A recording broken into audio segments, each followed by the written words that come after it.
Oh man, I need something actually entertaining this weekend.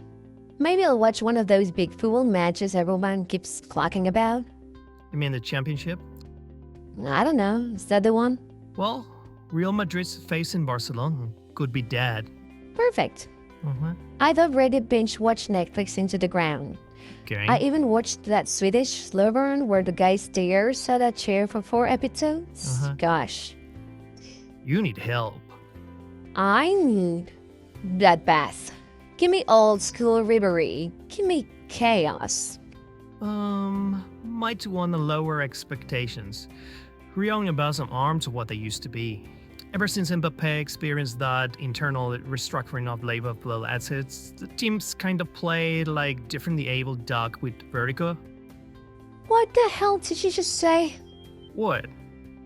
Did you just say internal restructuring of labor flow assets? I mean, he got let go, don't he? Yosh, What? he got fired. Fired. Just say that they were, man. And differently abled? Nah, man. Crippled. Crippled. What's with you today? I'm just keeping it current. Oh, damn, dude. This is Braincast FM, remember? You know, where thoughts make noise, not where thoughts need cotton wrapping for the snowflakes. I'm just saying. Oh, this is gonna be a hell of an episode.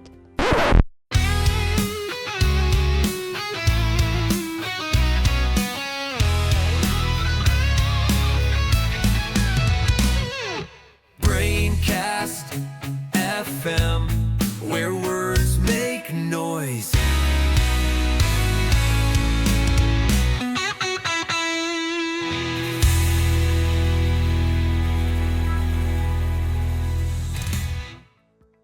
Alright. We're back. And apparently, Josh here thinks football teams restructure labor flow assets and ducks can be differently abled. Look, I'm just trying to be sensitive, Kate. Sensitive? Dude, Mbappé got fired. Fired. Not softly let go. Not career reallocated. But He got the boot.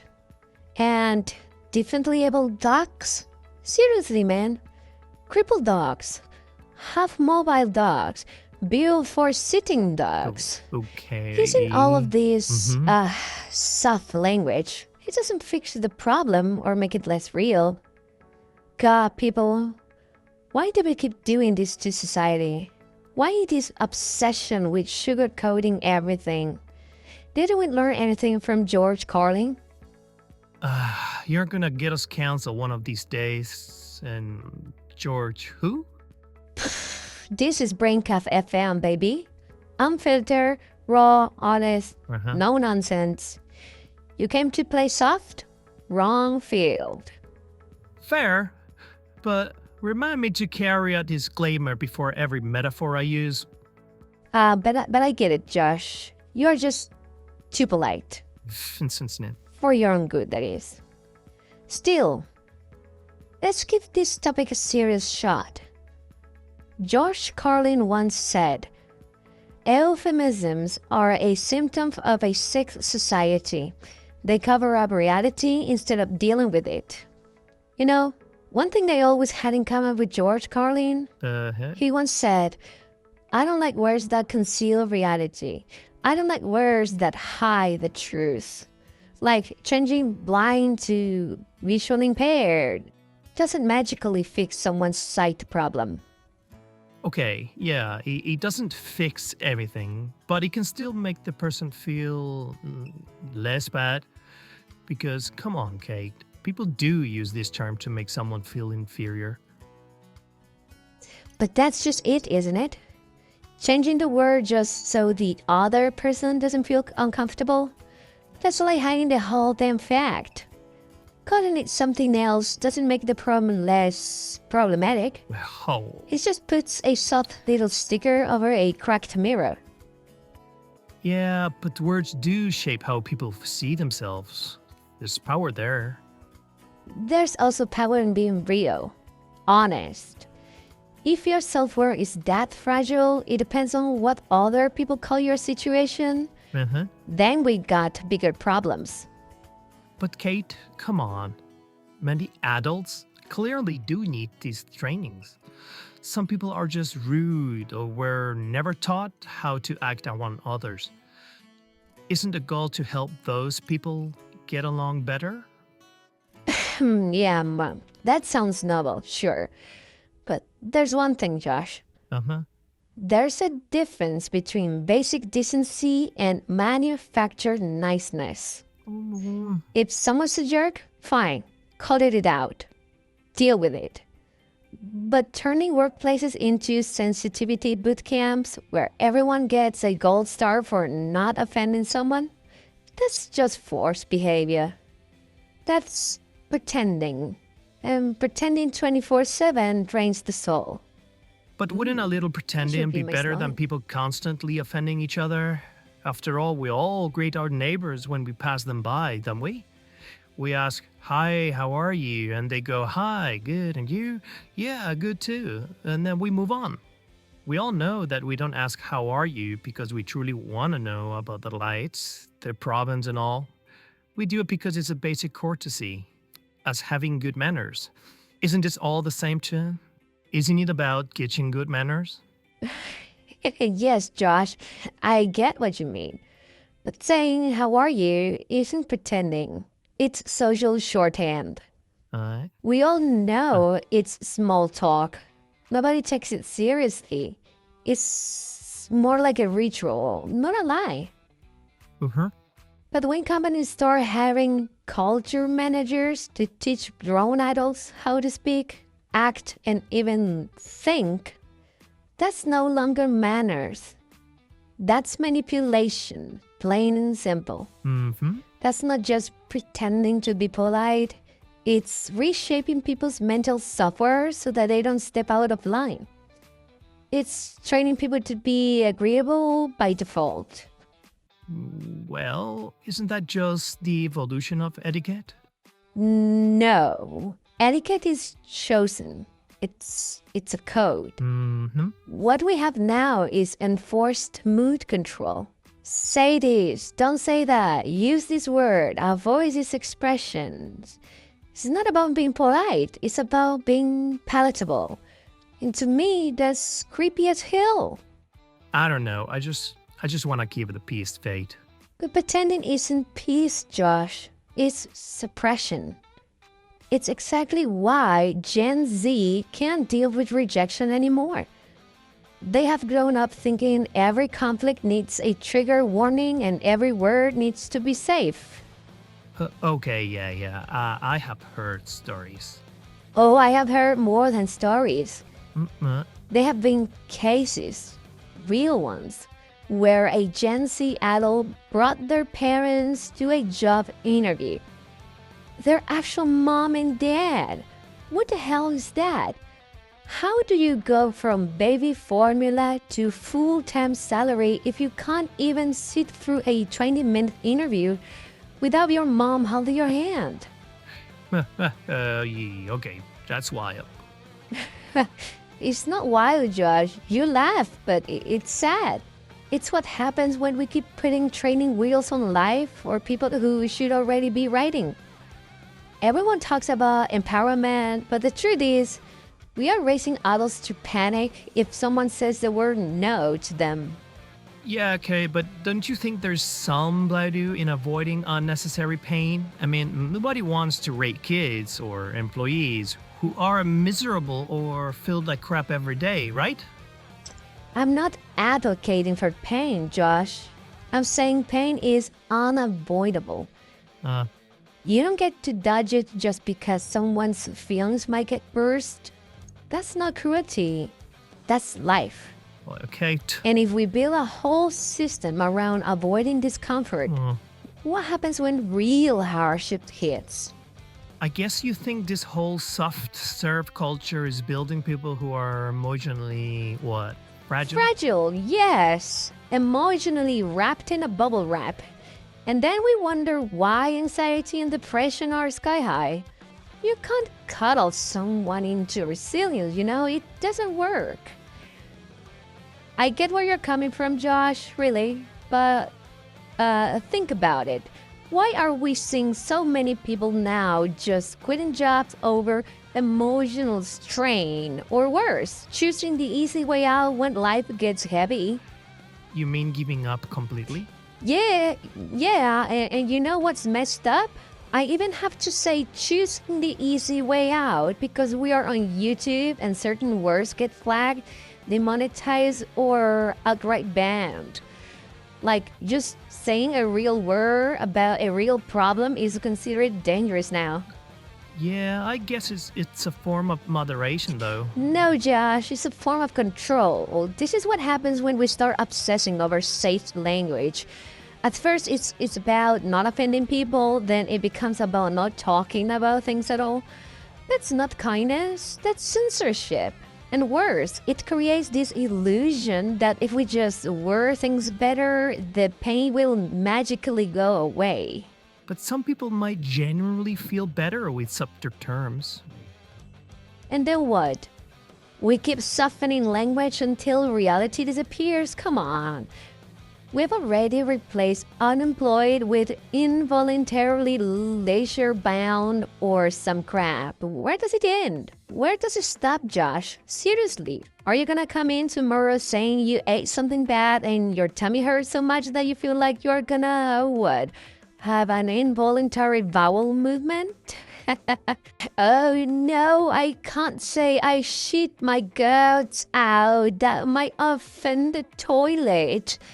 This is exactly what Carlin warned us about, how language gets so sugar-coated, we lose touch with what's actually happening. Oh, right, okay, that was funny. I'm not trying to be funny, I'm dead serious. The more we wrap everything in cotton, the less we feel reality, and when real life finally hits, it feels like a train wreck. Because we have been raised to believe it's all rainbows, safe spaces, and affirmations. And the worst part, we're spending contributors' money, taxpayer money, on this circus. Business culture workshops, re-education training, special school subjects about acceptable and inclusive language. Oh, God. I actually have to pay more taxes now so that children can be indoctrinated by snowflakes to become snowflakes. And then, when it doesn't work, when they still grow up anxious, confused, and unable to deal with life, they blame society or the right wing. Like, how about blaming the fact that we are teaching films over facts, huh? I mean, I get the frustration, but aren't we just trying to make things better for people? You can't blame a guy for trying to make the world a better place in his own way. With how I was raised, with the tool I got, I mean, I'm just a simple man, Kate. I just don't want to hurt anyone. I'll give you that, Josh. You're not malicious. Your heart is in the right place. Oh wait, speaking of things in the right place, or in this case, the right time, you know what time it is? It's listener call time, because nothing screams we care about opinions more than giving a mic to the public. Strive. From your brains to ours. It's Braincast FM Main Noise. Hello? Can you hear me? We have Tom from California. Hey, Kate. Hey, Josh. So, I hear you talking about this whole soft language thing, right? And I'm all for, not offending people and stuff, but what if we make it worse, you know? Like, when I was younger, my teacher called me special. And I thought, oh, sweet, I'm special. But it turns out, no. I was just in the back of the class with the glue and crayons. So maybe we're just making people think they're fine when they're not. And that's why people have, meltdowns every time someone disagrees with them. Thoughts? The second message is from Julie from Houston. All right, listen. I totally get what Kate's saying. All these safe spaces and trigger warnings are literally making my head explode. When I was a kid, if someone made fun of you, you learned to deal with it, right?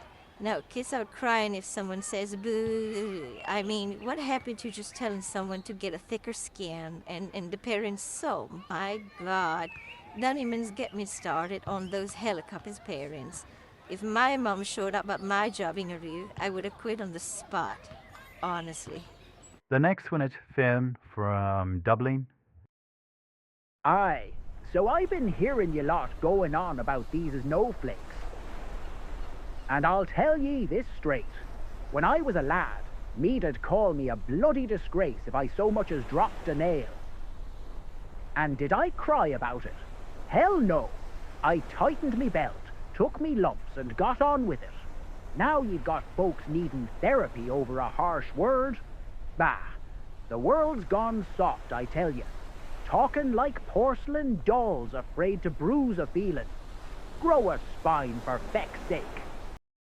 Now we have Marlene from London. Hi, Kate. Josh. So I'm calling as, like, a parent of a 14-year-old boy. He's in that stage, you know, where, like, everything kind of hits really hard. I'm trying to be, supportive and not, like, not too judgmental or anything. I just don't want to say something that might, I don't know, traumatize him or whatever.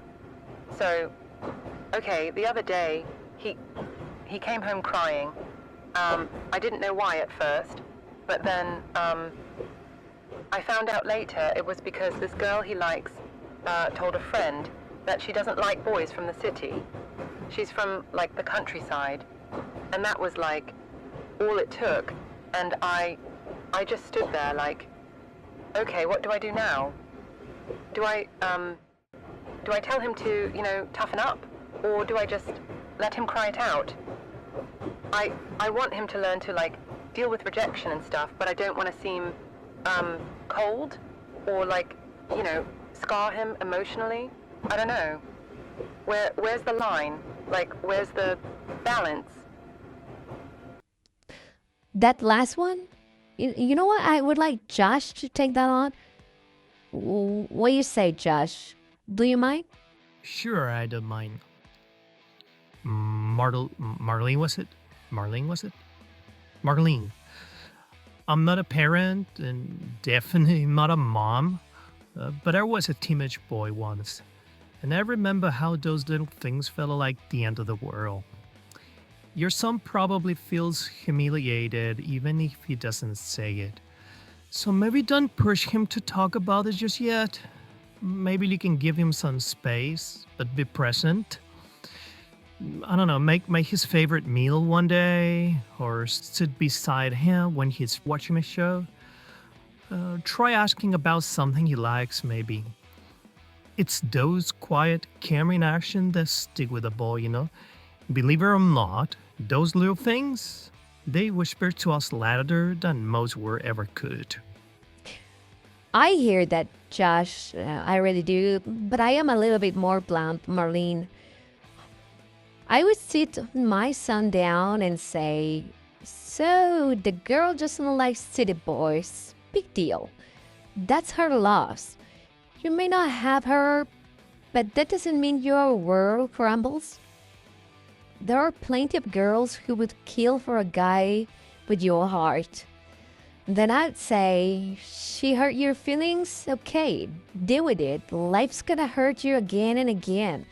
And what you gonna do? Crying your pillow every time? But, or girl parents say, I'm not some feather. I'm the real damn thing. It's life that has to deal with me. Kids need strength, you know, and yes, that strength starts at home. Besides, there's nothing hotter than a boy who shows maturity at a young age. Believe me. A guy who says, I don't go crying over words, oh, chicks dig that. Confidence and composure? That's tough ages like wine, darling. Okay. Now you're gonna get us in trouble with the teenage fan base. They'll leave, or they'll write a sad song about me and post it on TikTok. But yeah, what you're saying, or better said, the way you are saying then, well, I guess that's why you have the mic and I have to settle for a motorbike. Hey, chicks need that too. A man with wheels and some age? You're doing just fine, Josh.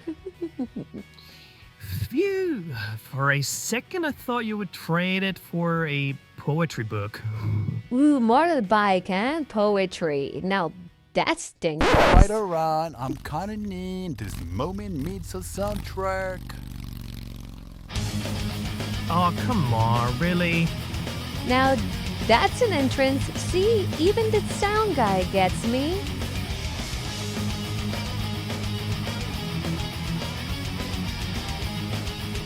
Hey guys, we still got a show to run. Hello? Enough music. Time to get real again. Braincast FM returns. Brace yourself. The brain nose is back. You're right. Back to business. You two are gonna get us sued. And demonetized. Worth it. Okay. For lawyers, chill. We're not gonna steal your thunder. Just borrowing your bike for a joyride. Anyway, let's get back to the listeners. Right. Next voice message in the queue. Roll it. What's that? What's that? No more messages? Did we just kill the show? So what's next? Don't you mean gave the episode an early retirement? Nice one. I'm gonna use it. Jokes aside, I Yeah? keep thinking how messy all this soft language stuff must be for English teachers. Oh, yeah? Yeah, picture this. You are teaching adjectives to kids, basic stuff, fat, slim, tall, short. Then you have to pause and say, oh, but don't actually use this in real life. Someone might get offended. Like, what the heck? Why even teach it then? What's the point of a vocabulary list if half of it is off limits? What's the point of teaching adjectives like fat or short if you're just gonna tell kids not to use them anyway? Well, see, I was raised with the idea that kindness must be the first virtue, then the rest, but someone else added something I think completes the idea. Beware, the world will hit as hard as it can, and you gotta at least prepare your heart for those hits and learn to get back up.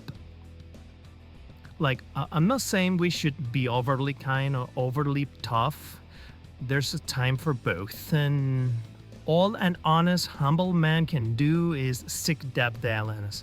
I might not know where it is yet, still figure him out. But one thing I do know, Kate, you won't take pleasing things away from me, ma'am. No. Josh, you had me at kindness. Hey, someone's gotta keep you in check, right? Not everything's about being blunt. Sometimes you just gotta meet people where they are at. Hey, I suppose I can agree with that. And speaking of where we are at, we're at the end of the show, folks. Today's episode has been quite nice, I confess. What do you think? Honestly, I think we talked about just enough stuff today without getting in too much trouble. Yeah, for once, but really, soft world's hard world. It's not easy. You either tiptoe around things or you just learn to deal with them. True, that's life, I suppose. Messy, we're kind of funny sometimes. Just like this podcast. Alright, that's it for today. If you're still there, thanks for hanging out with us on Braincast FM. And whether you're soft, tough, or somewhere in the middle, we're glad you joined. See you next time, and remember, Don't sugarcoat your brains.